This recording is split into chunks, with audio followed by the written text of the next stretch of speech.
We are live and we are back. The Philosopher, the Stoic, and the Teddy Bear. Today we will be discussing the technical recession, geopolitics, and the amendments to Bill C-9. So with that said, how are you gentlemen doing? It's been a while. Doing great. A little tired, but getting back there. How you doing, Peyman? I'm doing good, man. It's good to see you again, Kris. Good to be back. So let's jump right into it. So Bill C-9 is in the Senate presently. It passed our House, and they've amended it to include a section for residential school denialism. So essentially, they've got their orthodoxy, and any deviation from that orthodoxy is now being criminalized. They're criminalizing opposition. So what are your thoughts on this, Kris? Well, I think they did it, late at night. It's one of those things where it's super dangerous, right? What does that mean? Residential school denialism, right? Because right now they're playing fast and loose with the facts, and it's going to have a chilling effect regardless, because everything is so loose. And if it does go back to the House and get passed again and sent back to the Senate, it's not surprising that it's coming to this. They're doing everything they possibly can to shut us down. And oftentimes it's the chilling effect, have the vague language, not know exactly what you can or can't say. They'll make an example out of a couple people. This is just hypotheticals, right? And then as soon as the first person gets smacked for it, then everybody else will be quiet and they get to maintain their narrative. The grift continues and we lose our rights more and more each day. So I'll leave it there. Go ahead, Peyman. I'm wondering I agree with what you said, Kris. We're losing our rights more and more, and it's seemingly a grift. But Mark Carney, I don't think he left his job at the Bank of England and then came to Canada to be installed as the Prime Minister to slap the country with a couple of speech laws. A part of me believes that they're doing this to distract us while they're doing something else, something bigger. And that I'm not saying that the politicians, the legislators that pass this aren't, let's be nice and say, aren't ideological, aren't true believers of whatever religion they think they're pushing. But I don't think Carney is an ideologue like them. He's in pursuit of power. Yeah, this is a minor objective at best. At worst, it's entirely distractionary to continue to foment the divide in Canada. We've seen it with DERPA and UNDRIP. It's really putting First Nations and regular Canadians at odds with one another. And this is the type of division that is seemingly being fomented. The racialism is humongous right now. The left-right divide is hotter than ever, and Canadians can't get on the same page to mount any meaningful resistance to the tyranny that we're seeing. So it's kind of where we are. Yeah, it's true. I'm just going to say for the audience, we had planned on talking about the BC Conservative leadership race tonight, but I'm still in a conflict of interest and would have to recuse. As much as I want to talk about it, I will say that it was an amazing time. I had a great time. Didn't expect the result, and but yeah, the audience, just in full transparency, we won't be covering that tonight. Maybe down the road. We have some guests on or something like that if we start doing that again. So with Bill 9, it's like there's no stopping them. There's nothing that we can do, right? There's and Bill 9 is just one of them. I agree with you, Peyman. What are they doing? And they're doing this with their right hand, and what are they doing with their left? And there's a lot of things. JPU posts that little graphic every now and again that has all of the different things that they're putting through at once. But I think this is something that is the policing of speech without any clear parameters as far as what exactly is residential school denialism. I mean, again, right? When I was an NDPer, I think, that came out and was calling for this in the beginning, right? Was when all this stuff with the 215 anomalies in Kamloops. Is that residential school denialism right there? Because I won't say that there's dead children there, right? I want answers, right? But is that going to be a problem now for people? And if it is, it's a dark road. But again, it's a test, right? How much can people take, and how much are they willing to sacrifice in order to stand up for what they believe in as far as freedom of speech and freedom of expression? So it's a dark storm that we're in, but I'm going to keep dancing regardless. They can take it and shove it. Go ahead, Peyman. Let's take this back and let's just simplify this. The government told a lie that there was 200 plus dead children in a grave, a flat out lie. And now that same government, the continuation of it, is passing a law to make it illegal to deny that lie. That's basically where we are at in Canada right now. And that's what they're normalizing with this legislation. The graphic you were referencing, Kris, it's like it's all of the bills and what their functions are. So just like Bill C2, C22, C8, C9, C11, C63, it's outrageous. And the way they work together, that's how it functions. It's like to impose Orwellian level restrictions on the public. What they want is any slight deviation from their rigid and radical neoliberal, like neo-progressive ideology will be criminalized. Mm-hmm. And the biggest thing they wanted to accomplish with this is just to scare people. They want it like in other authoritarian countries where people are just like, you know what? I'm not even going to risk it. I'm not even going to have an opinion right now because having an opinion is dangerous. That's exactly it. And like I said, even with if we look back to the convoy and the use of the Emergencies Act, the chilling effect there, the freezing of the bank accounts, like that was you speak out, and then again a whole bunch of lies were told about the convoy. It was just ridiculous, but they just say whatever they want, and the media goes along with it. So the general public at large that watches CBC, CTV, and Global News, they only get one side of things, right?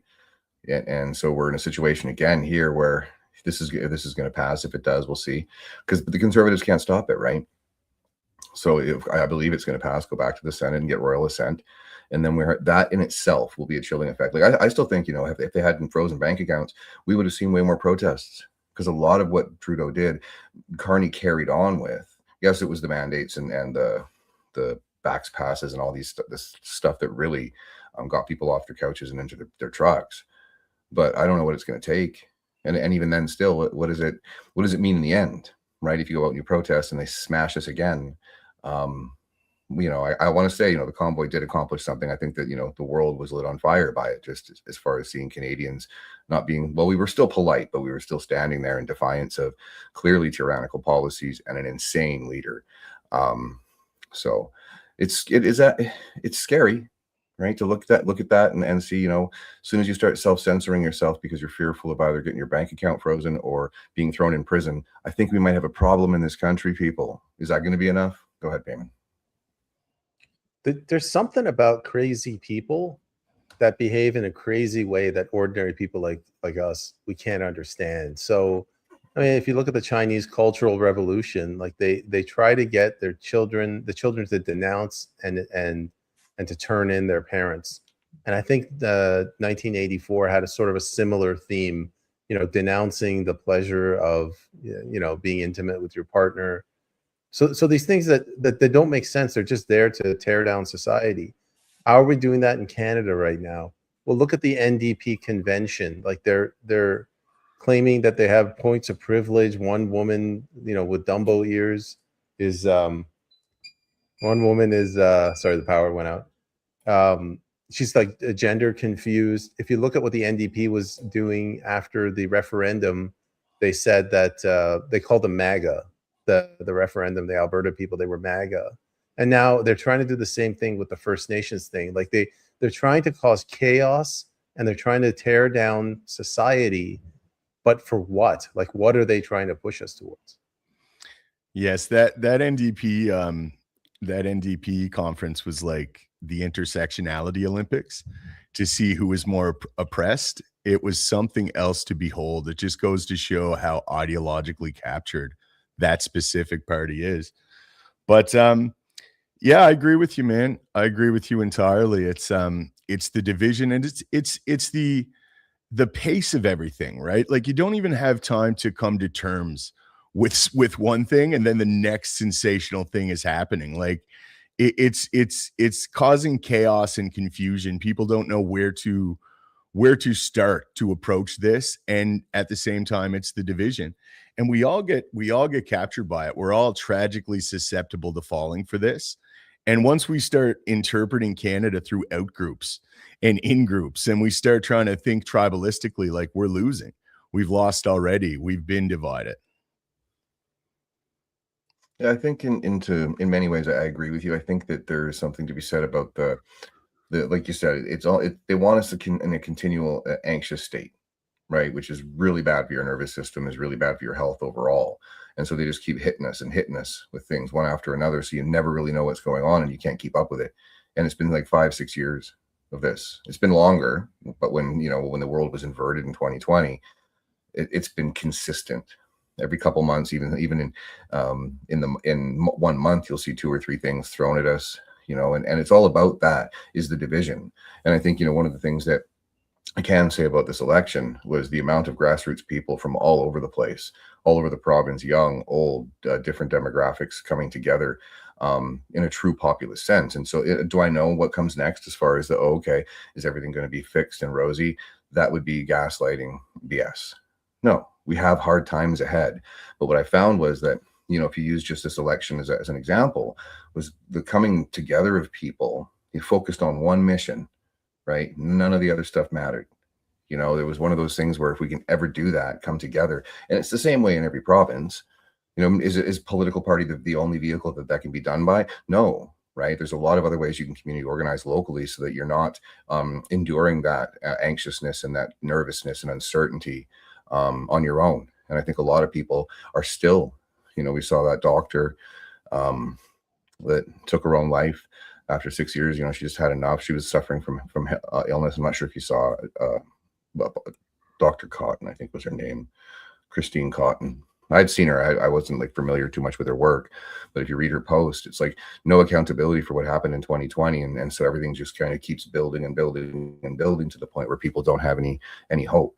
And that's I think what, for being awake, it's hard to have hope sometimes, but I always seem to find a way to be able to be no, if I bend a knee or if I'm upset or sad, then I'm letting them win and finding a way without, you got to meditate, you got to do things for balance and wellness. You can't repress it, because then it's just going to come all out in a big fest of frustration. So sorry for the rant, guys, but I believe that you're right. It's about the division. And I just think we have to be far more creative in how we bring people together, small groups, big groups. We have to find a way so that the people that are walking alone don't feel that. And X provides something, but it's not everything. And I think that human interaction needs to pick up, and hopefully this summer that will happen. Go ahead. Yeah, I mean, there was a time when I used to look at these bills in detail, but that time has since passed. And I look at these bills, all of the actions of the government, whether it's in the executive or the judiciary or the legislature, and everything's getting worse. I have yet to see one libertarian bill pass through our parliament, one pro-property rights bill. So I think what we need instead is we need some organization, preferably outside of the political parties, to come up with a plan. And I've cited this one example of a part of a plan. Identify how many tribunals there are in your province. Say the tribunals staff this many thousand people. On day one, we want our political parties to fire all 1,000 and replace them with these 1,000 people. We need radical, drastic change to realign our country to go in the right direction. Now, I'm sorry, I'll wrap this up, JP. When I'm presenting this or pitching this to people who support their team, their establishment political parties, they say, Peyman, that's naive. That's not going to work. Sit down, shut up, trust the plan, just vote along party lines, don't split the vote. And that just causes me and millions of other Canadians like me to just drop out and go into the non-voter category. Yeah, for me, man, it's hard to get too excited for politicians, and it's not because I've been demoralized. It's not a black pill. It's because I'm from Nova Scotia, and we have a conservative government in Nova Scotia, and he implemented the world's first restrictions of movement for climate change. We weren't allowed to enter our wooded areas. Jeff Evely famously, notoriously opposed this and went to court and won in court. But I mean, there's an overarching agenda being implemented. There's external forces that are pushing bigger agendas. And I think once these people get elected, they just get kind of brought into the fold, and they have to do things. I don't think they get much of a choice. Now, unfortunately, it's that systemically corrupted that I think the only way is, like you said, Peyman, outside of the box organizations with clear objectives. Like, this is our objective. Take one big cause, like you said, the tribunals, pick it, and just hammer it home. Put some work into it, bring people on board. I think that's the outside of the box solution that we need.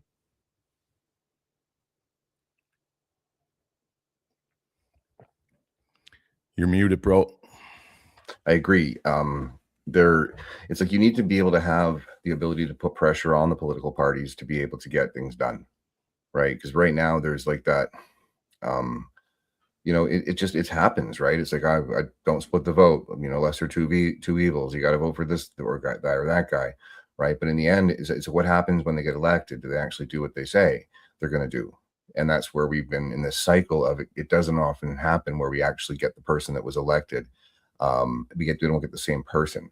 And so having lobbying groups that are very fixated and focused on one issue, right? That's the mission. If the mission is super clear, then it's a lot easier for people to understand, a lot easier for people to get on board with it. And then when that mission has succeeded, then you've already got a group of people, pick your next mission, right? But I think right now we don't have that vehicle where we're able to make sure that we do actually see, because you're right, the judiciary, all these human rights tribunals, there's institutional capture is happening, and it's been happening since at least 2015. I say at least, I'm pretty sure, you could argue that it's been a lot longer than that. But even with the Senate being stacked, we should have an elected Senate, not a install Senate, right? No more of these patronage appointments where political grifters and globalists are able to install their puppets to make sure that they get what they want constantly. It's we the people that deserve to be represented. And right now it's very difficult to see, even point to someone, right? You can look at Daniel Smith, perfect. No. Do I believe Kerri-lynne Finlay would be a good premier if she wins? I do. But we're not going to get everything, right? It's never that. Even with Trump in the beginning, it's like, yay, okay. Like I said before, I found him very entertaining. Am I a MAGA person? No. But at the same time, when you see he gets elected for the second time, you're kind of like, I don't like that. It's like, that's not who I thought was going to be, how he's going to be handling things. So it's one of those things where you kind of have to take a look at it. But on the core issues, like Peyman's saying, if it's the HRT, whatever, go after it. I agree. People need a vehicle, and something for some people, politics is not for them, right? I see politics as gross, but I bought bongos, right? So that just keeps the day a little bit lighter. And at the same time, it's in my blood, so I'm able to do it. So we should have some vehicles for people that don't want to be political, but do want to be involved. So I'll leave it there. Good idea, Peyman. I agree with you in principle on your criticisms of the Senate. So the Senate, Canada, they're appointed, they're not elected. And this extends to the judiciary as well.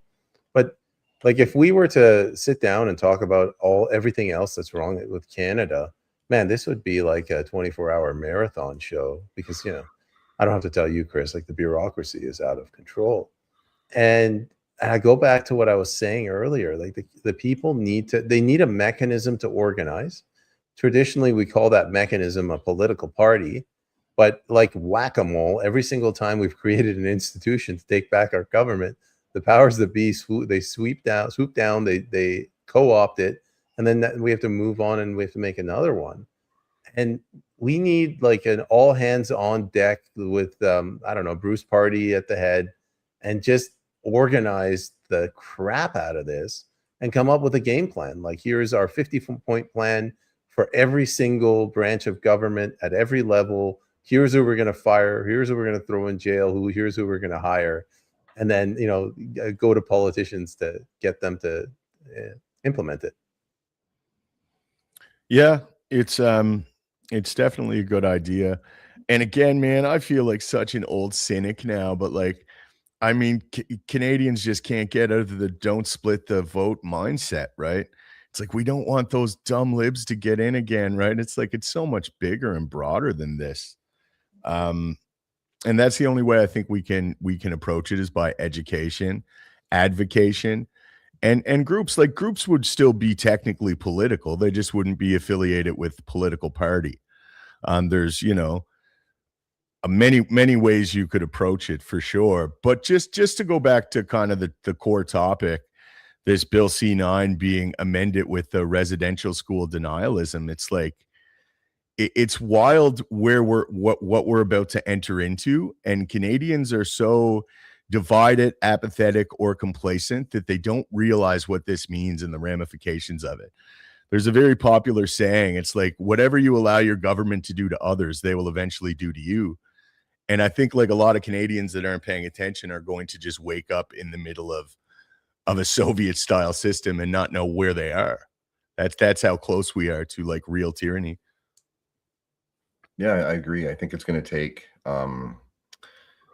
even still, what will the reaction be? And then, by the time people wake up, what are the options as far as what can you do to slow this down? But at the same time, it's probably going to take, some big name influencers or whatever, big name people online, to get arrested, to get thrown in jail for 2 years. It's like, oh yeah, you should have paid attention to what your government's doing. Right. But again, a lot of it is like the people know, but the dissonance is so hard for them to work through. Right. So there's a lot of escapism that's happening. There's a lot of denialism in themselves, triggered because if you're always in an anxious state, you're a lot easier to manipulate. Right. So to actually stay authentic and actualize into action. But then when you say, what is the action? It's like, okay, well, what are our options? Because these guys in Ottawa don't care. They clearly don't. Look at the bills you just listed, JP. They want full control. They want the full thing, 15-minute cities, SDGs, all of it. They want it all. The data centers, they call them data centers. It's like, we're all going to be in there, and they're going to know exactly what we're doing at all times. It's like a hard-coded Ultron, just being able to see everything and anything they want. They still have that kind of right now, but centralizing it is going to be an issue. And C9 is just the first step. Even in British Columbia, they just passed Freedom of Information Act amendments. So now it's like impossible for people to get information from the government. And not only is there like there was a primary adjudicator, now they're going to give it to lower tier people to decide whether or not you get this information. And oftentimes they use the term reasonable. We saw what the term reasonable meant when our Charter of Rights and Freedoms became useless during COVID. Reasonable limitations. Well, it's all about who's interpreting that word. And so now we're going to be in a situation where I don't know what to do. Like, well, am I going to stop speaking? No. Right. I'm single. I have no kids. So I have to be one of those people. You have family. People have family. Peyman, you're with me. But again, it's like you're putting people in a situation where they're the ones that have to take the risk. And at the same time, what that does to the psyche and what it does to society. And it's so insidious that it's hard, I think, for a lot of people to be able to grasp the darkness of what's in front of us with these bills. And then when they do, it's kind of like Cypher from the Matrix. I just want to eat the steak. I don't want to deal with that. I just want to eat the steak, watch hockey, right? So go ahead, Peyman. You mentioned the changes to the Freedom of Information requests. This is something we kind of fail on the messaging.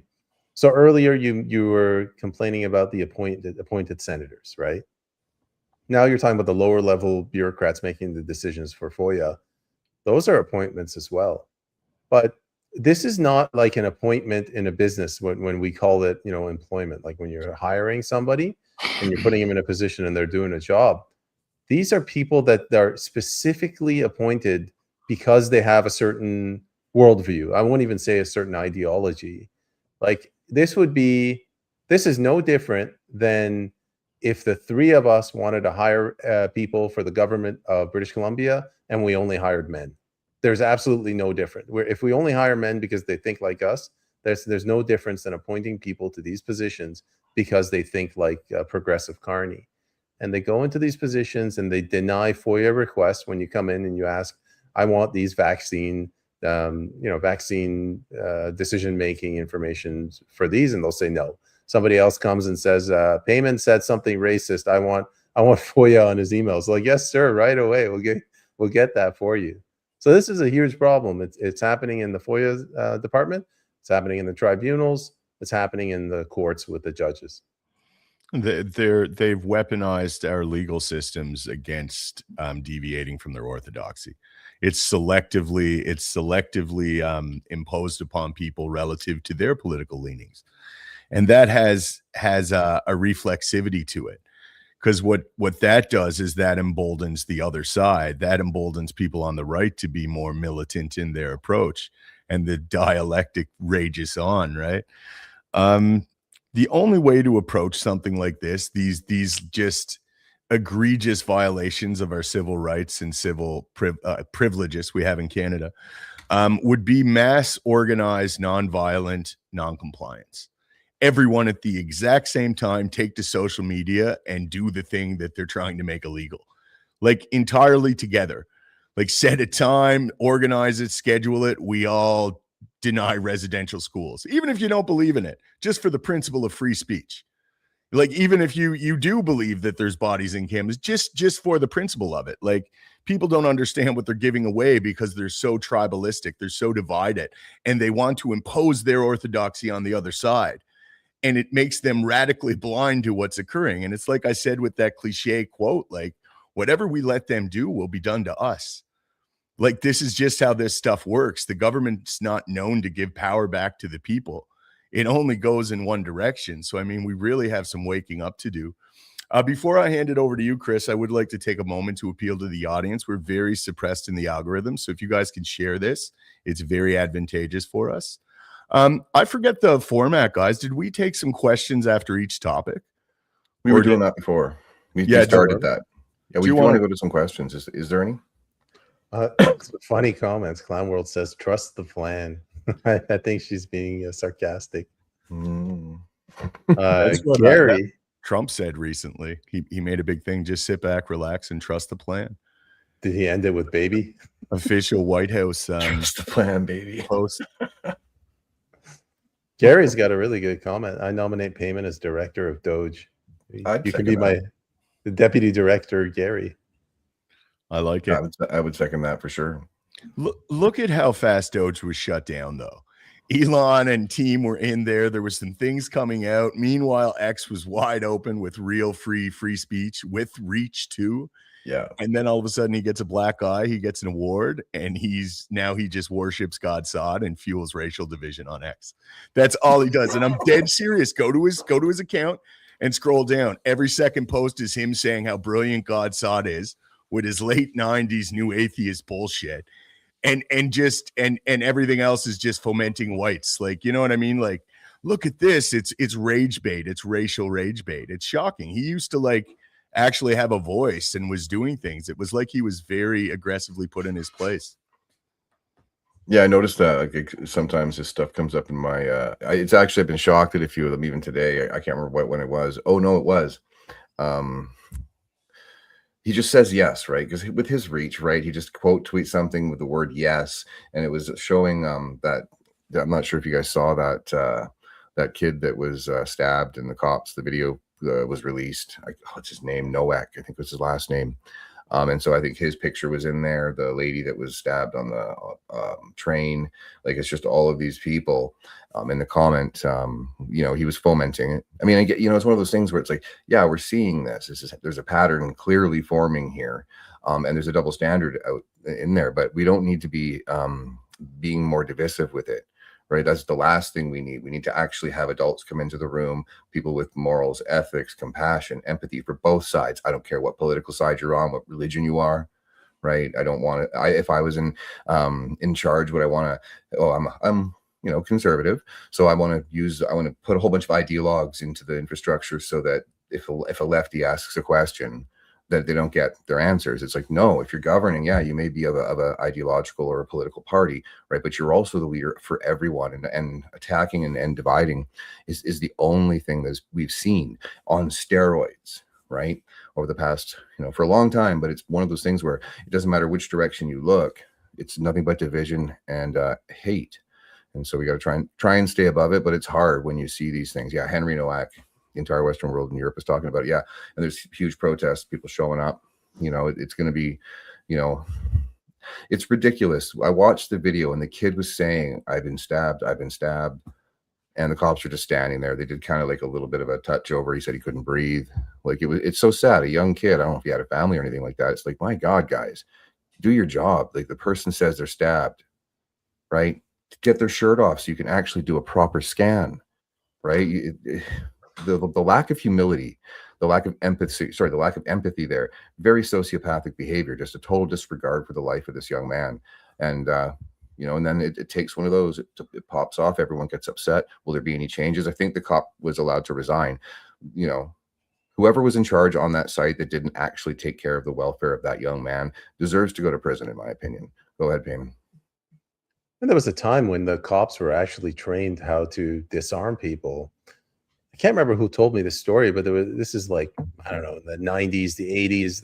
This guy charges at the cop with a baseball bat, and he swings, and the cop just like deflects the bat, grabs it, and turns to the guy. He's like, "You're not getting this back. Go home."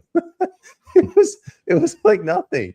Today, like you even brush up against the cop, it's considered assaulting a police officer. Randy Hillier, like his whole case was assaulting a police officer because he moved that like plastic orange fence, and I guess it like bumped into a police officer. So that's, I mean, that's kind of, I don't want to be insensitive to the plight of that young boy, but those cops should have known how to deal with that situation. Yeah, certainly. It was a misplay, and it was gross. It was disgusting. It's a very tragic thing. But you got to understand the premise of propaganda and what's being done to us, and look at the overarching patterns here. They're trying to foment white people into reacting poorly. What happens at the end of that? Like, how does that conclude? I'll tell you how it concludes: with violence in the streets, with them fomenting like true civil strife or civil war if it continues. I think we need to focus on what unites us and what we have in common, which is we're all enslaved under this system. The system is so corrupted and broken. There's external forces that are influencing our politicians. They control two major parties. I think the last thing we need to do is divide on that along these lines. And this is everything the algorithm is fueling. If it's culture war, rage baiting, left right bullshit, or if it's racialism, this is what's being fomented. And even Elon himself is participating in it. And it's just like, I just wish, like you said, Kris, adults would step into the room and be like, "Hey, do you guys see what's happening here? Do you see how you're being manipulated?" Because when you're showing someone propaganda to kind of elicit a strong emotional response, you're looking to weaponize this against them. You're looking for them to now lose objectivity and do something, you know, rash. And it's just like we continue to accelerate, and no one's trying to point that out. It's true. That's exactly what it is. And that's like, yeah, when you see, look at Elon Musk, and he's got this massive platform. There, he missed an opportunity there, right? Because again, with this kid in the UK, it's yeah, of course, there's going to be backlash, there's going to be pushback, but there's also this trauma that they're just like, there's like, I think a large portion of the room probably has some base level of, sorry, let's say the Western world, the Commonwealth, probably has some level of PTSD related to something, whether it's COVID, whether it's the Soji stuff, like, you know, the gender ideology, whatever you call it. But there's like this perpetual push forward, right? Just keep people spinning tragedy, spinning tragedy, and nothing is ever done. Nothing is done. It's always just reset the next morning to the next tragedy. And I don't know what, you know, I'm sure there's some psychologists doing studies on it, you know, trying to figure out doing this to a population over and over again on multiple levels, right? Even if you just want to look at the successive anxiety building, right? You know, how long does that take? Right. And what they want is, like we pointed out before, JP, is you got the black ants and the red ants in the jar. You do nothing, they can get along. Shake it and they'll start killing each other. We can't be the ants. But I think some people want that. And I just think it's irresponsible to have a massive platform like this and stoke it. You can address something like that in a much better way that can actually, you know, acknowledge what's going on in a more thoughtful way. You should be writing Musk's posts, JP. I'm just saying. But anyways, go ahead. I think we poked the hornet's nest. There's a lot of audience questions, so I'm going to bring them up. And full disclosure, I don't really know what happened to this kid. I saw some videos on social media, but I am not up to speed. Atlas Simeon says, perspective can be gained on this senseless murder in the UK by looking at the race-based policies that the police are trained with. The attacker claimed racism that dehumanized the young man that was bleeding to death. Again, I don't know much about the story. First glance, I hear what you're saying, and you're making an observation.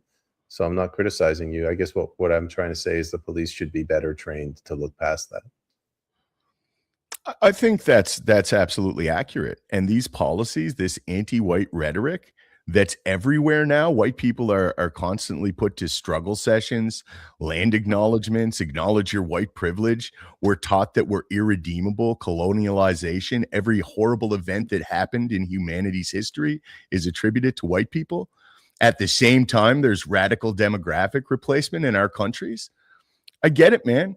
I get it. Obviously, this is going to happen. You're going to see white identitarianism, white nationalism. White people are going to push back as white people. I just don't think that's a winning strategy. I think, in fact, that's a really gross future, man. Not because of some liberal ideal of racism. Like, that word doesn't even mean anything. I think this ends poorly. I think our country is full of, it's been balkanized thoroughly. Every urban area. Like, look at the numbers. If you wanted a white Canada, the time to get started on that would have been 30 years ago. Right now, as it stands, we have to find a way to unite the country. And I'm just saying, like, to see someone like Elon Musk fomenting it and egging it on and edging it on, I think it's really dangerous. I think he's being instructed to. That was the whole point of bringing that up, was like Elon Musk was actually a voice of reason, trying to give the people a voice again. Now he's just pushing the division ops with everyone else on these algorithms. Yeah, he was. I don't know what happened either, right? But when it comes down to it, I think like the dehumanizing and demoralization are like two of their top tools, what they use. I mean, they were very successful using demoralization, psychological operations to get people during COVID to see their neighbors as a threat for not volunteering for an experiment, right? And so how did we get to that point where people in our country were actually actively mobilized by the government through dehumanization? We were less than, right? Justin Trudeau, do we tolerate these people? Small fringe minority of people, which leads to, you know, historically speaking, you know, we've seen that's what they do, you know, and they rinse, repeat the same model. So how do we get to a point where this is standard now? We see it. They claim racism. They claim bigotry, misogyny. They claim all of this stuff, right? And as an excuse for their poor behavior. Oh, it's in a response, right? Well, it's one of those things where we're in a situation, I'm sure if you guys have ever been in a narcissistic relationship, but there's something called reactive abuse, right? They keep poking, the narcissist keeps poking, and the partner, even in business, right? So the other side, they finally respond. They're the bad guy though for responding to the abuse in a way, right? And so then the narcissist plays victim. So it's kind of similar like this, like they do the bad acts, and then there's a response from the community, and they're the victims, right? Racism. I just had to stab him because of racism. He was being racist to me, so that gives me license or authority to end his life.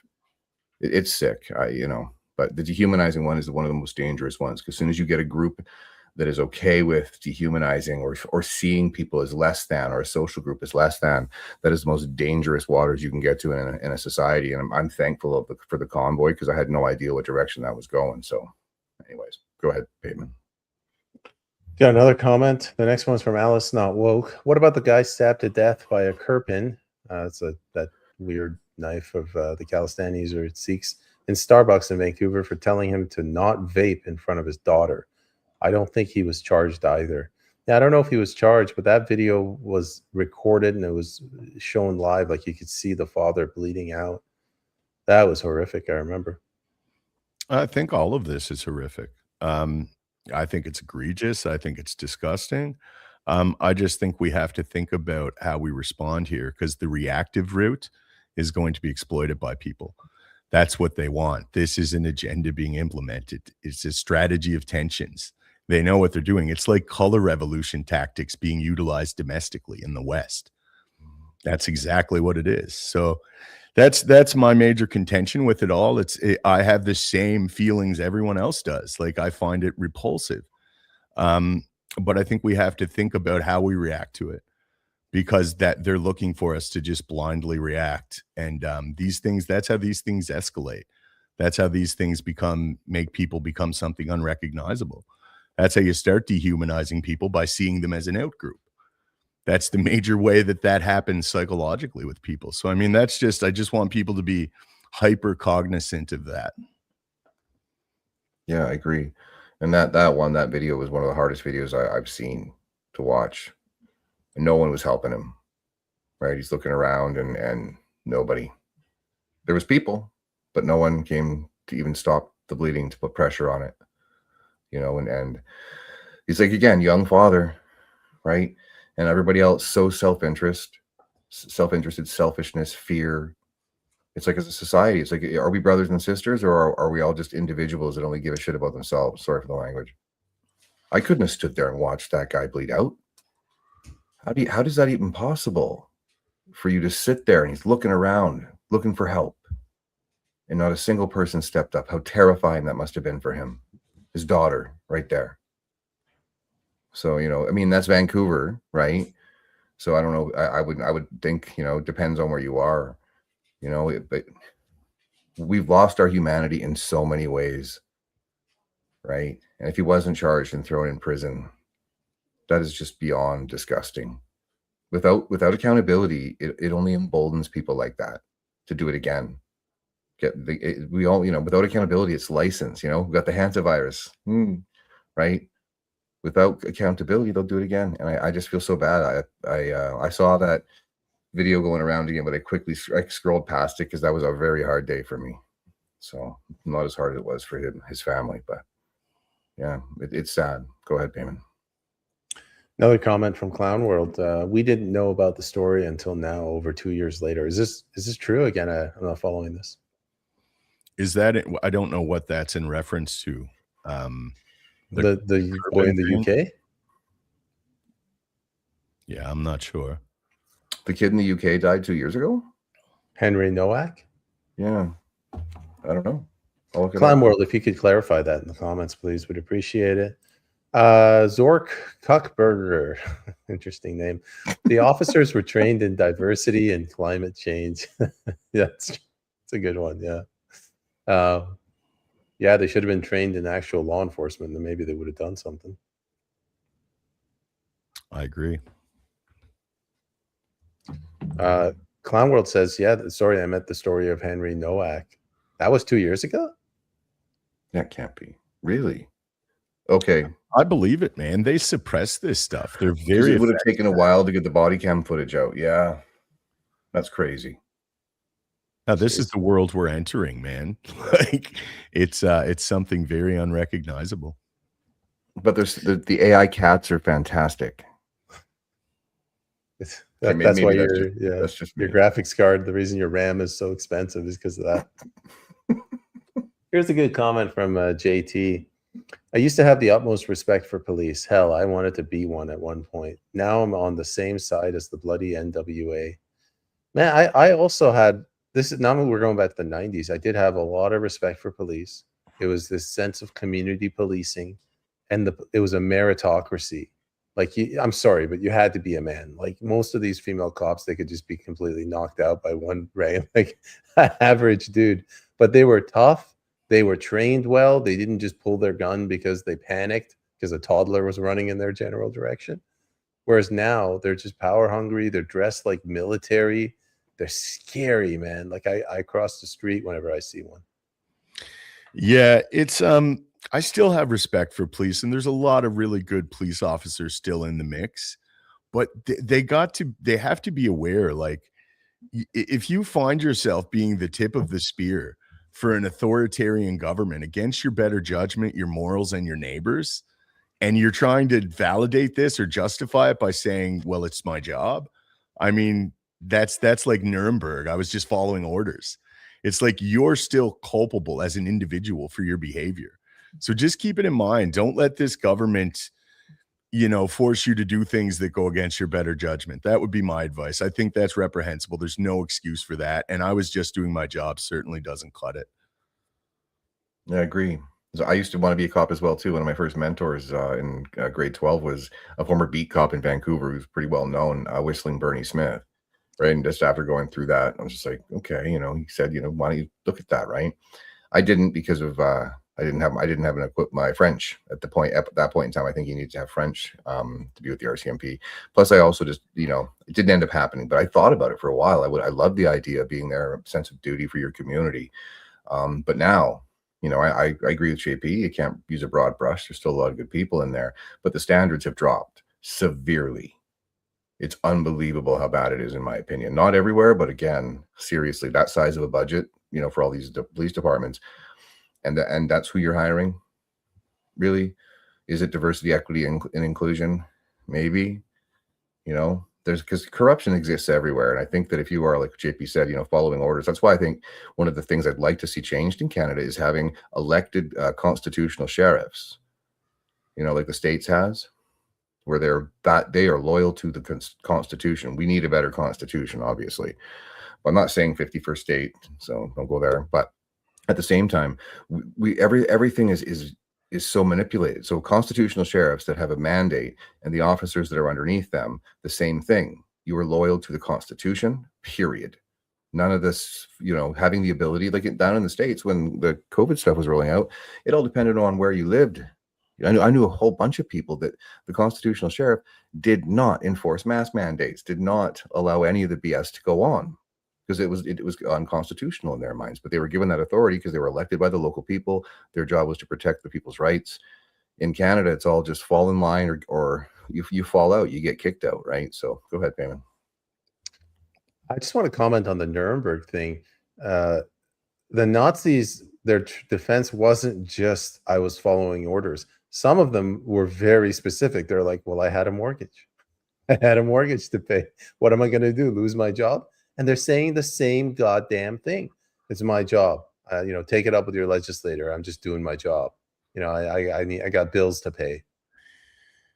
They externalize culpability that way. That's how all of the worst atrocities of history have occurred. Individual soldiers and officers externalize culpability. They feel like, well, I have to do this.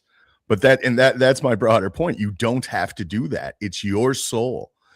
You're culpable for your actions. Like, you know what I mean? As an individual, we all are, regardless of the circumstances. You don't forego that.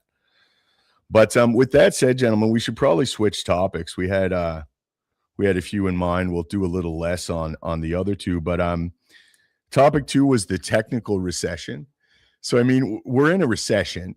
It's not a technical recession. The fact that they qualify it by saying technical, it shows how controlled our state-sponsored media is in Canada, because that's ludicrous. It's a recession or it's not a recession. I agree, and I think that it's one of those things where it's like kind of like political polling. Oh yeah, okay. So now you're okay with saying it. We have been in a recession, a technical recession, back-to-back quarters with net loss on a GDP. Okay, you think for like how long have we been going to the store? You go in and you spend $200, you come out with half a cart of food, and that doesn't include meat, right? The food prices are through the roof, gas prices, rent, right? Cost of living is through the roof, and so is that a part of how they determine whether there's a recession? Probably not, because that's too real for people. They can't play around with it. It's like when they do the unemployment numbers after a certain amount of time. If you've been unemployed for so long, they just kind of like they cut those numbers, and so it artificially inflates. I think that might be more in the States, but it wouldn't surprise me if they did it here too. All it is a playing with the numbers game. Did you see Carney run away in the video? I'm not sure who asked him, but he's coming out of a meeting and comments on the recession, and he's like, takes right off. The big economic savior, the man who's going to fix the economy, can't ask even a basic bloody question about, okay, can we get your thoughts on the technical recession? He looks down on us. He does not care. He's so above it. He's so up in the clouds looking down on us saying, I'm robbing you blind, and there's nothing you can do about it.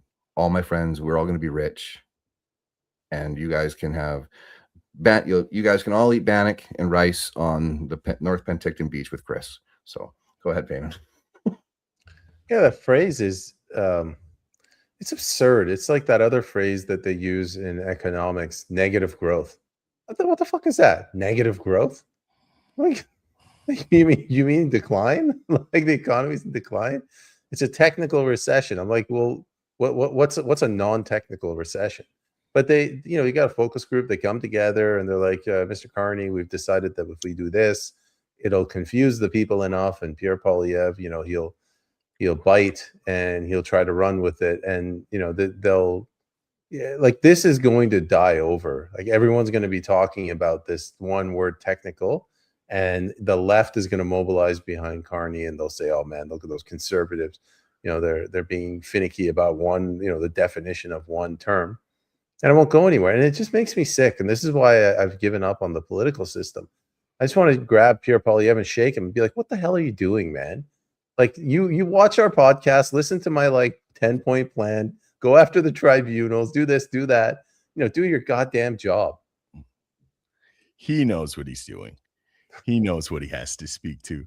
As for Mr. Carney, I continuously hear how great of a speaker he is and how brilliant of an economist he is, but I've yet to see an example of it. I hear a mouthful of Greek salad, him talking about the new international order and how he's going to catalyze investment. Catalyze is his favorite word to use. I've never heard it before he used it. I put it in my bank, and I break it out when I want to sound like a fancy douchebaggy banker. But that's where we are, man. There's no accountability. Every time there's no accountability, it emboldens the corrupt political class and it demoralizes the citizens. Mm-hmm. It's like so in your face, and now Guilbeault's also resigning. Was there 250 million siphoned to his company? It's like, again, it's like you have this combination. It's like kleptocracy, right? That's pretty much what it is, right? When you're raping the country blind of sort of like raping them of all their land, of their and we can even throw land in there with the lack of it's a simple fee title in BC, and we'll see other places as well too. There's no certainty, and it's like the ability for them to do it without any accountability. Not one person, right? Since when was the last time a politician was arrested, thrown in jail? It's so rare. Huh? Tarred and feathered. Right? But you're right. That's a huge point of demoralization, because we're second class, if not third class citizens, right? We would probably be considered third class because we don't play the game, right? You have the elites, then you have the ones that play the game, so they get a little bit of the pie. They get a little bit, right? And then we're on the bottom, and it's kind of like, we're the adults, the ones that actually see through it, the ones that actually want to see change, better for a province, better for a country, and just in general, the ones that want to see prosperity for this country. They won't allow it. They are the ones, they feel a sense of entitlement that all of the money, all of the bureaucracy, all of the institutions, they have to run them, they have to own them, because otherwise they would be in prison. If they didn't have full spectrum coverage, we would see raids. Why are we not seeing raids? We still don't know who the 11 people that were named as far as being CCP infiltrators. And that's at minimum, right? We still don't know. Are there still police stations in this country? We don't know. We saw down in the States, they're arresting people for that. But why is it that we don't have an ability to actually bring this out into the forefront and actually have law enforcement deal with it in an objective way, right? I think that's all anyone would really, really want. A lot of lefties, they probably want bad things to happen to conservatives. I'm a conservative. I don't want bad things to happen to lefties. I just want everyone to be treated equally. I guess that's just not fair, because then they can't divide everybody. Go ahead, Peyman. Yeah, but you just contradicted yourself there, Chris. You said you don't want to go after lefties, but you want everyone to be treated equally. Well, if everyone's treated equally, it's the people on the left that will get thrown in jail. They're the ones that have been committed. I'm just joking with you, but they're the ones that have been breaking the law because they've been in government. But that's what I mean. It's just like, I think, again, it's like if we had objective of enforcement, it wouldn't have got so out of hand. Because right now we're in a situation where it's so basic. Okay. Yeah, to answer your question, like, why is this happening in Canada, but it's not happening in the US? Canadians, they're not getting involved. It's a sense of apathy, but I think it stems from deference to authority. But barring like some miracle that causes the people to wake up, I think we need some sort of like Martin Luther King leader to come along and speak to the people in a language that they understand, not in, technical recession, three quarters of negative growth kind of nonsense. But just say like, yeah, you can't afford food. Here's why you can't afford food. Have you tried to build a deck? How many regulations do you need? That Jimmy, my neighbor down the road wanted to build an $800 deck. He had to get a $400 survey. Just something to talk to the people in a way to motivate them to get involved. Because right now, the way that they're talking down to us in, as you say, Greek salad, they're doing it specifically to make us feel stupid and to just get out of the way. Well, that's what's being normalized in Canada. they're normalizing an era where people truly don't have political recourse. They don't have a voice. Your voice is being suppressed because they're setting an orthodoxy and they're criminalizing dissent. This is what I mean. Like if Canadians don't realize the significance of these bills, let's just recap here, folks. Like very quick recap. We have a central banker that has power in our country. He had a minority government in a very fishy election. So then he convinces 5 MPs through backroom deals far from the eye of public scrutiny to give him a majority government, an unprecedented feat in Canadian political history. And what's he doing with this? He doesn't have a democratic mandate. He didn't earn a democratic mandate. And what's he do with it? He's going to pass transformational legislation, change fundamental aspects of our laws. Like, that's outrageous. That's outrageous. That's like I say, that should be upsetting Liberal Party supporters as much as it is conservatives. This is bigger than these distinctions. The whole agenda is bigger than these distinctions. And until we get on the same page, we're going to keep looking at each other instead of looking up at the problems. Yeah. And I think that the not funny part, but the fascinating part is that we don't see people in the streets. Okay. Right. But do you think for a second that the people on the left, they're not opposing this, they're not doing it, they're not protesting? Because these are issues. These bills should be things where the left and right can come together, because I got to remind the people on the left, eventually a conservative is going to take power, and they're going to get the same tools that Carney's installing right now to use against you. So why are we screwing around with this left and right stuff when it's a matter of we all want the same freedoms? We all want that. But we can't for some reason, because I guess, I don't know. Again, it's not all the left. Like I know some people on the left that are good people. But you know, the radicalized side of them that can make phone calls and get armies out to say, hell no, we won't go. They don't seem to want to do that with these issues. So it makes me wonder, you know, how much of that side of the left is actually real? Or is it all just Soros and all these, you know, that kind of thing? It's just they pop up whenever it is, and it makes, you know, that's for another day, guys. Go ahead, Peyman. Yeah, it's the urban centers versus everyone else. So I think that's that's what I mean when I say left, right, liberal, conservative. It's just that the urban centers, you make everybody lazy. You make them they're dependent on government, which leads to deference to authority. And then government, it runs more efficiently. So government keeps the lights on. It keeps the, electric socket has power, so you can power your smartphone. The sewage is taken care of. You have running water, and it's relatively safe. Yeah, there's, a crackhead on every corner, but there's no Congo style African gangland shootings. And then that allows them to pursue these flights of fancy. Now, I'm not quite sure how I got onto this, but yeah, I'll stop there. JP, go ahead. Yeah, it's we got about a half hour left, and we have another topic. Do you want to see if there's any questions, Peyman? And we'll take like 2 questions, and we'll jump on to our final topic. We went a little long on the first one. We're out of practice. Please share the space too, guys. We are heavily suppressed. Here's a good comment from Clown World.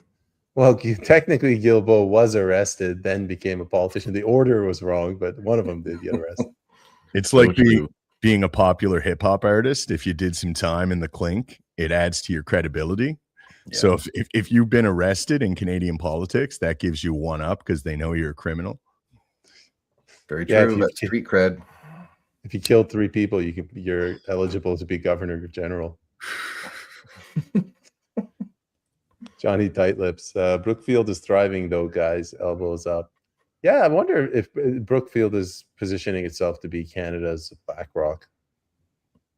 This is 100%. Kearney says it out loud, and the WEF people have echoed a similar sentiment. They want a public-private partnership, which, as I've said before, is the historical architecture for fascism. And when I say that, people say, no, it's communism. It's not communism. Communism is the proletariat, the people taking and seizing the means of production, and then a dictatorship of the proletariat. We have a public-private partnership from corporate bankers, and we don't have ultra-nationalism. That's why people say it's not fascism, but we have something new, ultra-internationalism. That's what we're seeing with this globalist class, man. And there's a neoliberal orthodoxy that goes along with it. And in Canada, they're putting it into our laws now. So it's a big deal. People need to wake up. Yeah, it's Mussolini. Like, again, they say anti-fascism because they bastardize all the language, right? So that it just they change the definitions, and so that we are confused as, what is it, communism, is it fascism? No, okay, fascism is the merger between government and, like you said, public and private. That is fascism, right? And it never works out for the people on the ground. Even if we had ultranationalism, there's still a surrendering. You're not free, right? You're free to do certain things, but you will not go against the machine that is the fascist state, right? And so I think people need to understand that that's what this is, right? And also, you can talk technocracy, you can talk, there's like it's a nice little it's a salad, a mix of things, but in the end, public-private partnerships are, especially when it starts at the top with players like this, these globalists with the bankers, and right, but you're not allowed to know that.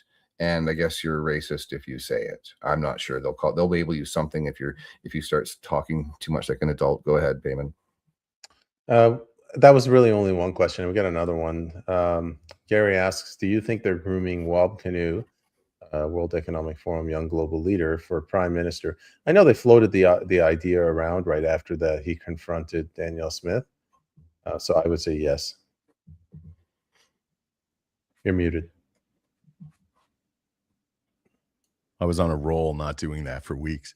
Every time I see Wab Kinew at a press conference or giving a speech, he looks like he's high as draft pussy.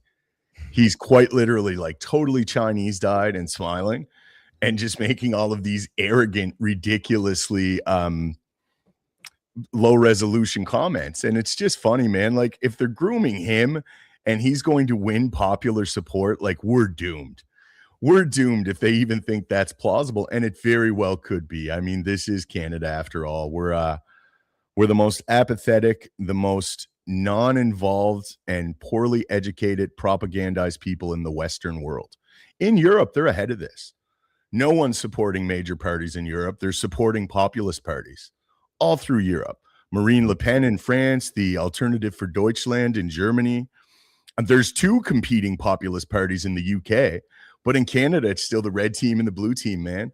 That's how far behind the ball we are on this. And it's terrifying. I can't argue with that, man. I think that, do I think Wab? Maybe. Right. I think he's got a bit of a checkered past, but it didn't stop him from becoming a prime minister. A premier.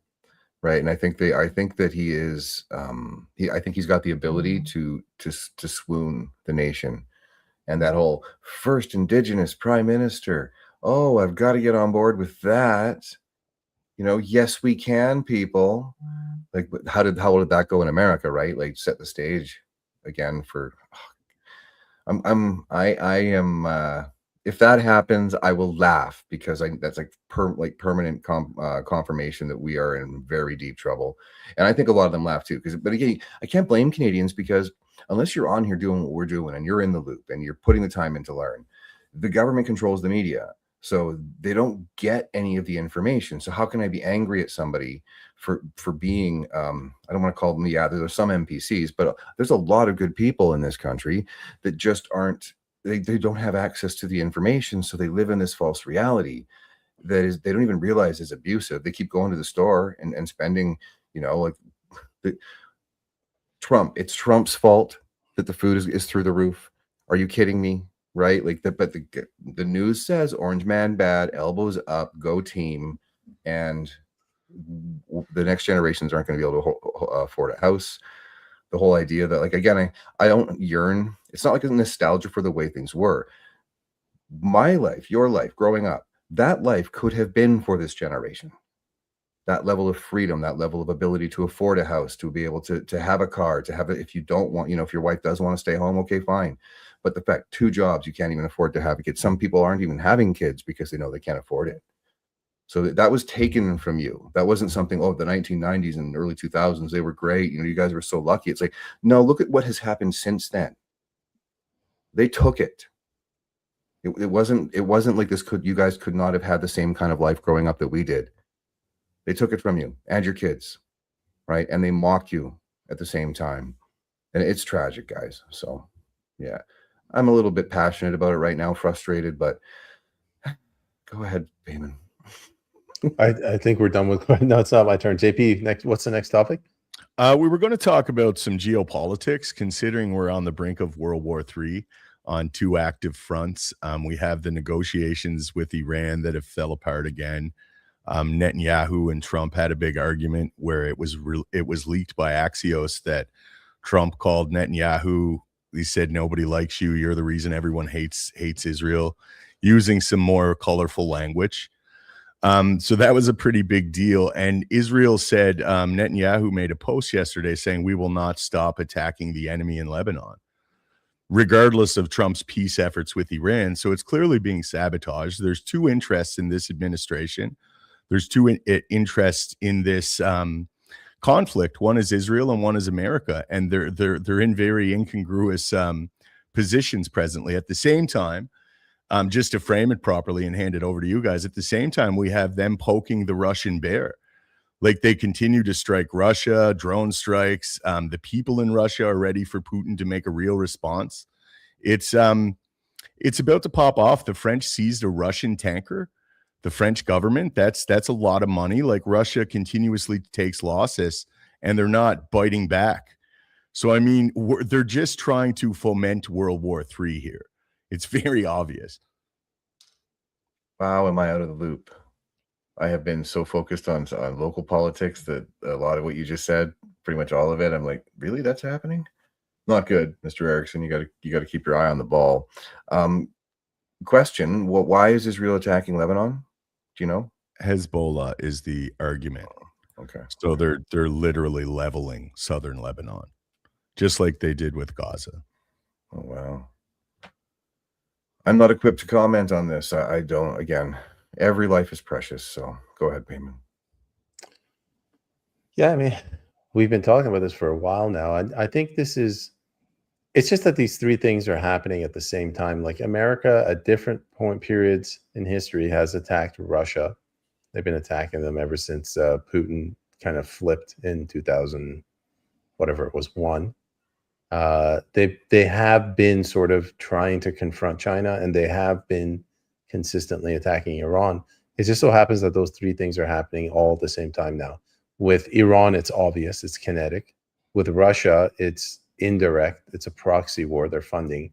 With China, it's hidden, it's concealed, it's not even ever talked about. But the purpose of the Iran war and the Venezuelan thing was to confront China. So the three of those things are happening at the same time, and I'm just waiting to see what China does, whether they grow, not necessarily balls, but like they actually start showing some integrity and start supporting Russia and Iran more so than to just thinking about their own interests.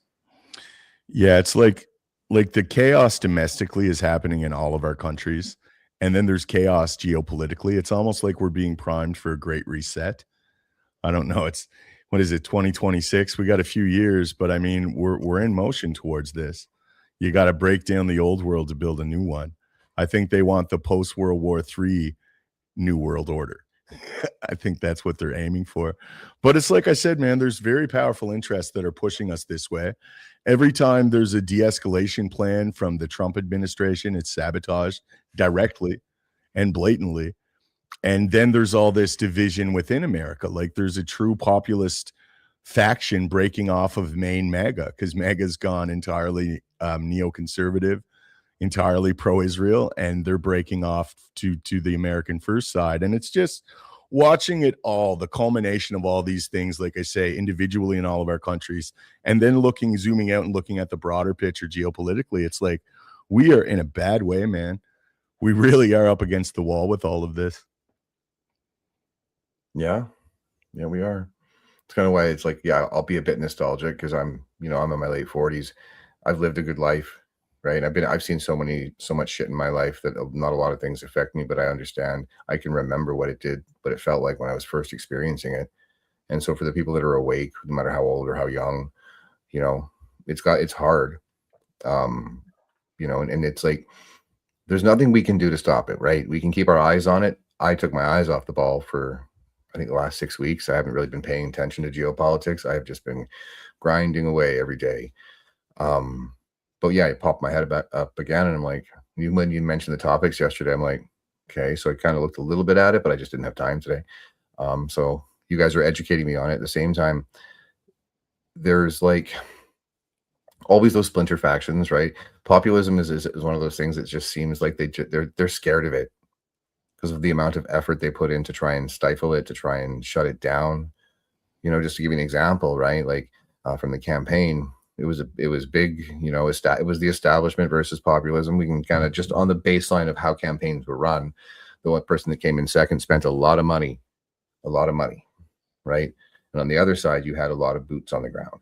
You had people that it was just nonstop, go, go, go, go, go. People weren't being paid. They were volunteering their time because they care. They love it, right? Phone calls, door knocking, fundraising, right? Being there. Like the team kind of, it was a beautiful experience being a part of it. I wasn't like an actual volunteer, like an official volunteer, because I worked for Jordan. I had a lane that I was allowed to stay in, that I had to stay in to be able to help and not, just stay in your lane. So I did, but it was an amazing thing to watch.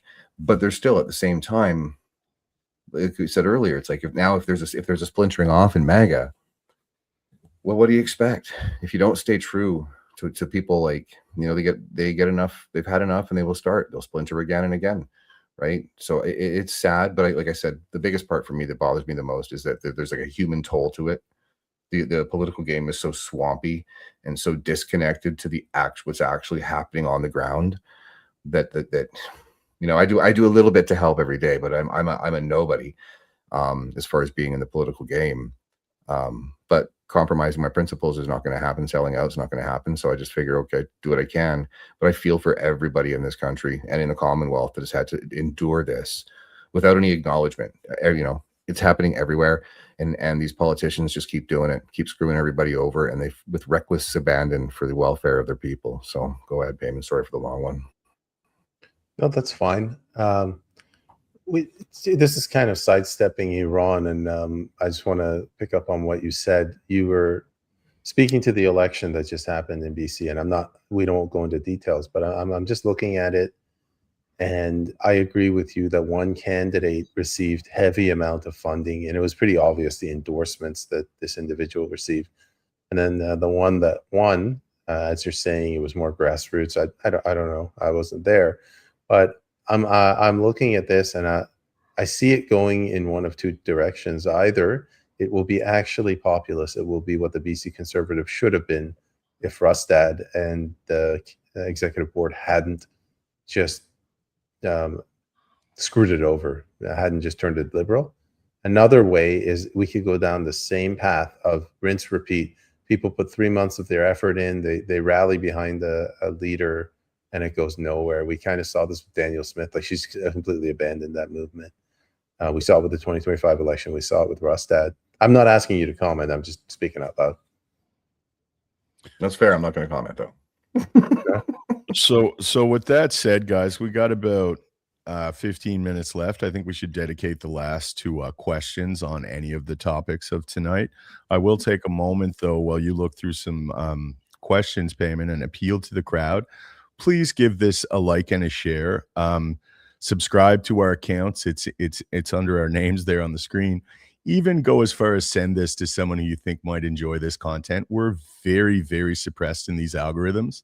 So if you enjoy this content, it's very advantageous for you to share it for us.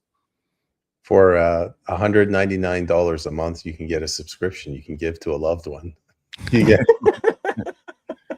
behind the scenes access. You can watch us trash talk before we go live. Yeah, behind the scenes, I'd answer that question. We'd be put before a Canadian tribunal if we did that. If it was together, we'd still party, even though we know it's coming. All right, so the first one's from Andre Milosh, our good friend. This is from the previous segment, but it's for you, JP, so I want to read it out. JP is right. Fascism is a product of bureaucracy. The characteristics of fascism are everything for the state, nothing against the state, nothing outside the state. The state rewards businesses and people who conform and punishes businesses and people who oppose it. The media is completely controlled by the state. In Canada, large corporations manipulate politicians. Yeah, Andre's absolutely right. And I think that what we're seeing with globalism, how people use that term that's kind of become an umbrella term, I think it's more accurately international fascism. That's the model of the future. When I look at the CCP model, I don't see communism. I don't see communo-fascism neither. Like the James Lindsays are perpetuating. I see international fascism, the same model that Western elites want to impose upon us. So, I mean, people really have to wake up to who the real boogeyman is. And I'm not saying our interests are aligned with the CCP, but what I'm saying is like there's a closer threat we have, and that's international finance in the West. That's who has our nations domestically chaotic. That's who's fomenting these geopolitical wars. I mean, we really have to wake up to the true causation of all of this. Yeah, I agree. Very well said, Andre. You couldn't have said it better. We even saw elements of it during COVID, right? Anybody who went against the state, they attacked the businesses, right? The opposing sides of it, who benefited largely. Like people think that they don't realize, like a large, about a year or so ago, it should have been. I think it's a 4-year lag. But okay, 2023, yeah, no, it would be about right. All of the spending that occurred over the COVID era, we're just now feeling, right, in our economy. There's kind of like a trickle. Is it 2 years or is it 3 years? If you guys want to clarify that on me, as far as like the general lag over. But now that doesn't include all the spending that's occurred, in the last. This is going to get very bad, and all of the corporations have benefited. One of the best examples was Walmart got to stay open, and all these big box stores got to stay open during COVID, but the rest of the small businesses got shut down. But we're in a pandemic with a deadly virus, apparently. But let's just put everyone into Walmart. No one ever answered that question before. So I'll go ahead, Peyman, but great comment. Thanks, Andre.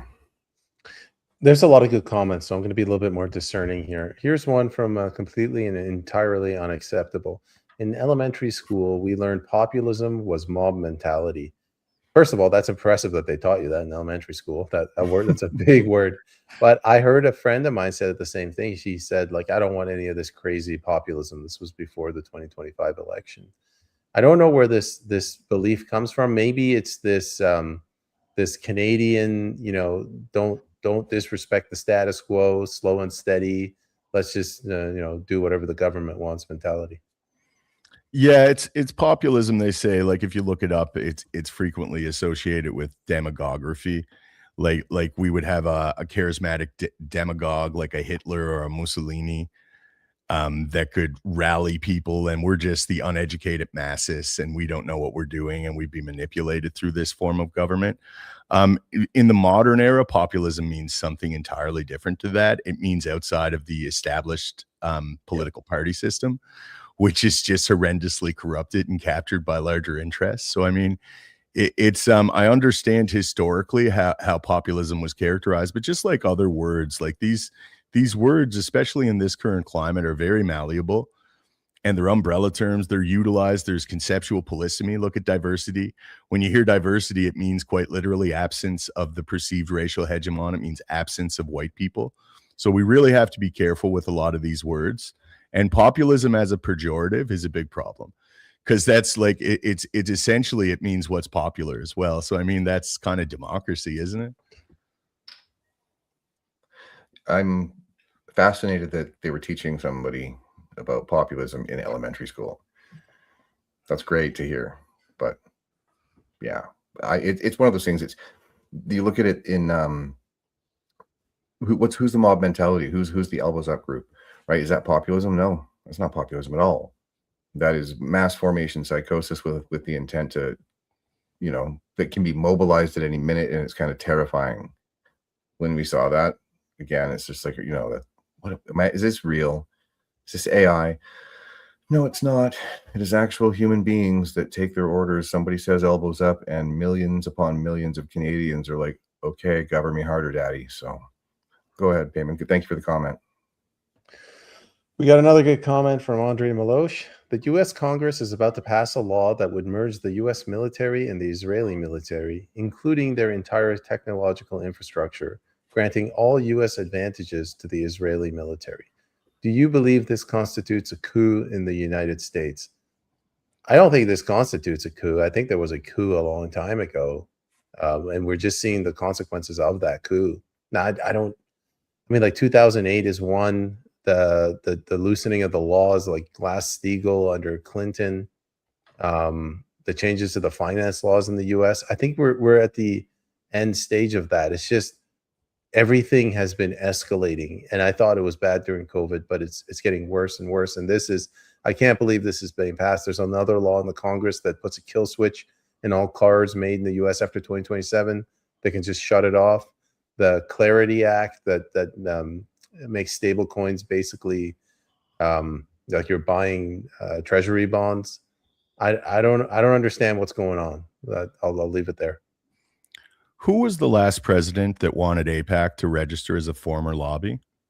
Abraham yes, Lincoln? that was JFK. I think a coup entirely happened. Look, it's very obvious now, and if you notice this, there's a lot of people online that are saying you're a Russian or a Chinese agent if you acknowledge some of the pull that Israel seemingly has over American Congress. That's something you're not allowed to say, and there's a whole bunch of pressure to not say it.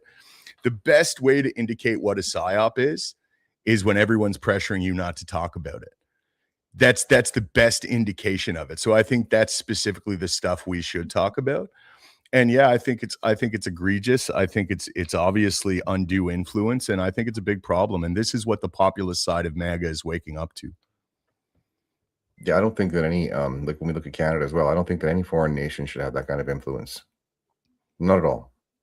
Right? But we can look at whoever I have no idea how much influence Israel has in our country. But you look at China, you look at India, you look at the UK. Again, the UK obviously, because all of our politicians swear allegiance to the king, not to their people. But we see it everywhere. There's undue influence, whether it's a nation, whether it is corporations like BlackRock, Brookfield and BlackRock, all these other, right? Like at the end of the day, we should be sovereign. We should be able to make chart our own path forward. So I don't like any of this kind of stuff. It makes no sense to me at all. I don't think it should be happening. So is it a coup? I don't know enough, but at the same time, I wouldn't, even if it's not, like, what are we doing here? Makes no sense. And again, for me, it's like, you can support Israel, you can do it, whatever, right? But you shouldn't. I don't think that's helpful for anybody having that kind of a close tie like that. So I'll leave it there. Go ahead, Peyman. Thanks for that good comment, Andre. Thanks for bringing that up. So we have a Clown World says, I don't understand what's funny. I already gave $199. Sorry, no refunds. Alice says, and you get nothing in return, just like the politicians. I did run for office, so I'm playing the part. But Clown World, thank you very much if you actually did donate. We appreciate that. We have one comment from Johnny Tightlips. Elbows up is mass formation psychosis plus the chicken dance. Mm-hmm. It kind of is. I mean, I draw a line from COVID, which was mass formation, to Ukraine war was the next mass formation, to elbows up. And one of the elements of mass formation is not just that you go brain dead, but if somebody gives a counter narrative, you freak out and you have to dismantle that counter narrative. Mm-hmm. And they don't even dismantle it. They get angry. Yeah. They become completely triggered and irrational. They turn into children a lot of the times. They go to the quick, you're this, you're that, you're this label, that label. It's like, because usually I disagree with people all the time, right? But I try and start off with, hey, help me understand. Let me wrap my head around your thinking on that. Sorry, JP, for cutting you off. I'll go back to you. But all right, bro. That's just the thing, is there's no civil discourse with them. That's what the mass formation psychosis is. It creates the army that is the shield, right? But it also, the shield has a sword to it, and that sword is programmed into people that if you hear anything negative about it, they lose their minds. So well done on the psyops. Like, how long has this been going on for? I have no idea, but I'm fascinated and terrified by it. Go ahead, JP.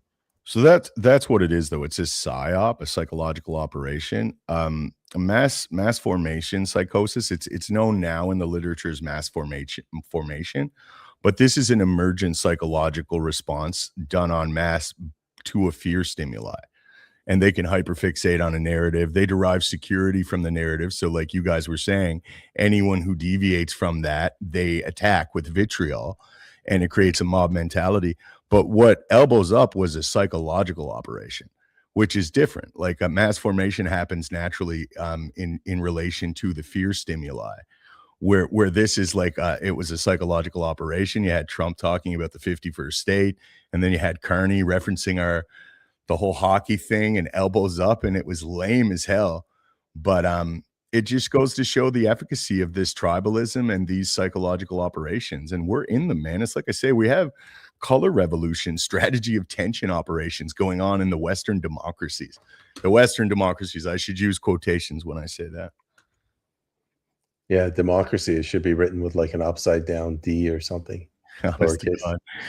You have to know when they did the elbows up thing though, because there's like a trolling component. Like you can bet that when like Bonnie Henry's like, let's tell them to use glory holes, that's totally gonna work, right? Mocking us, right? And then with the chicken dance, you had to know the elbows up thing was going to lead to the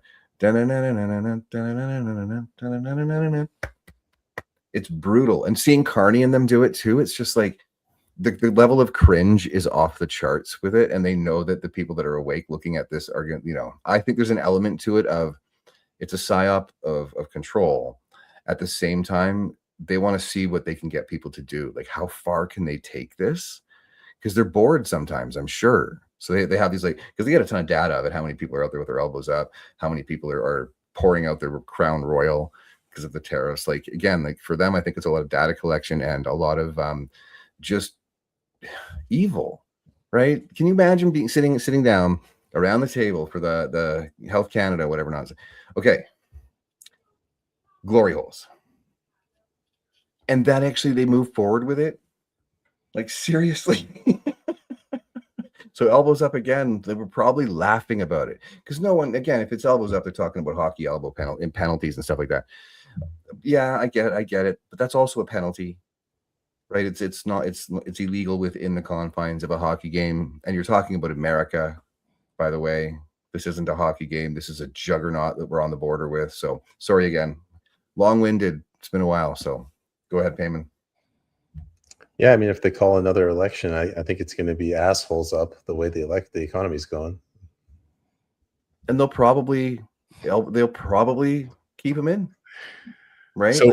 So we're talking about assholes and glory holes. I think it's time to call it a show, gentlemen.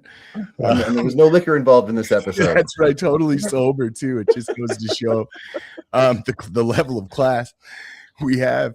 I want to take a moment again. We get most of our views after the live broadcast. If you guys could please give this a like and a share, subscribe, all that fun stuff. It's very advantageous for us. I will say we're back now. So this will be every Tuesday, same time, same channel. And Peyman and I actually have a morning show we do Monday to Thursday at 9 a.m. Eastern called Politics with Peyman and JP. So yeah, with that said, I'll turn it over to you, gentlemen, for your parting words. I'll go. Yeah, thanks for everyone for being here today. Thank you guys for your patience. It's been crazy, so I'm glad to be back doing this. Yes, every Tuesday, and I'm just happy to be here. And yeah, thank you guys for your patience. It's awesome to be back, and I think that we'll have some fun over the summer. So go ahead, Peyman. Take care, everyone. I was just gonna say, hang in there, guys. There is light at the end of the tunnel. If you don't believe that, things will get better. The night is always darkest before the dawn. Don't kill yourself yet. There are better days ahead. I'm a firm believer. I'm a firm believer that we win in the end. So on that luxurious note, we'll leave it there. Cheers, guys. Thanks for coming. We win every day. Keep your wits, guys. We win every day. We'll see you next week. Oh, I'm ending it. I forgot. We run a professional outfit here.